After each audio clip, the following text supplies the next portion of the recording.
It's well past midnight. The rest of the world is quiet, but you are caught in the blue-lit rhythm of an endless scroll. The internal promise of just 5 more minutes rarely holds. One video leads to another, and 30 minutes of curiosity easily stretches into hours of lost rest. Despite that exhaustion, your day still demands high-level problem-solving, the ability to learn new skills, and hours of sustained concentration. We are asking our brains to perform at their peak during the day, while frequently interrupting the biological processes they need to recover at night. Our internal sleep-wake cycle doesn't operate in a vacuum.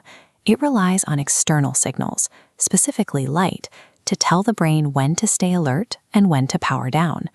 This chart tracks melatonin, the hormone signaling your body to sleep. Notice how levels plummet when exposed to artificial blue light. This suppression causes a timing misalignment. Tricked into thinking it's daytime, your nervous system pushes your natural sleep urge further into the night.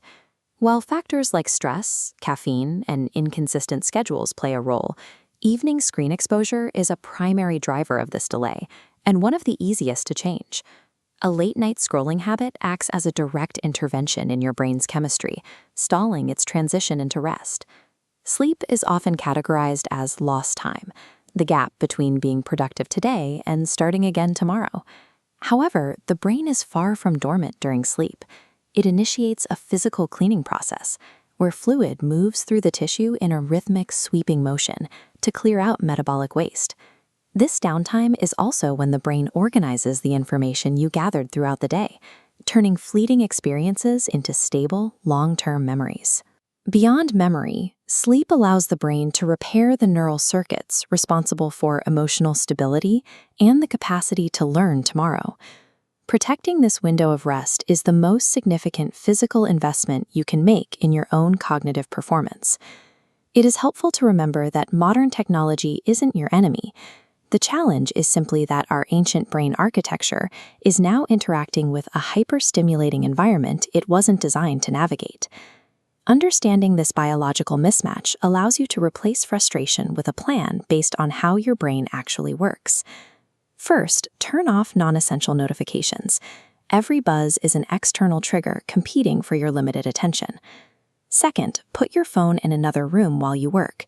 Increasing the physical effort required to check it makes distraction much less likely. Third, get outside in the morning. Natural daylight helps anchor your internal clock, making it easier to fall asleep 10 hours later. Fourth, set a screen-free buffer before bed. Swapping a phone for a book helps your melatonin production begin on time. Finally, practice single tasking. Doing one thing at a time is an exercise that builds your brain's muscle for deep concentration. These small, consistent adjustments won't change everything by tomorrow, but they create a compounding effect that builds cognitive resilience over time. Choosing where to place your focus is the starting point for every skill you master and every project you complete. Because of neuroplasticity, your brain physically adapts to the way you use it. If you practice focus, you become better at focusing.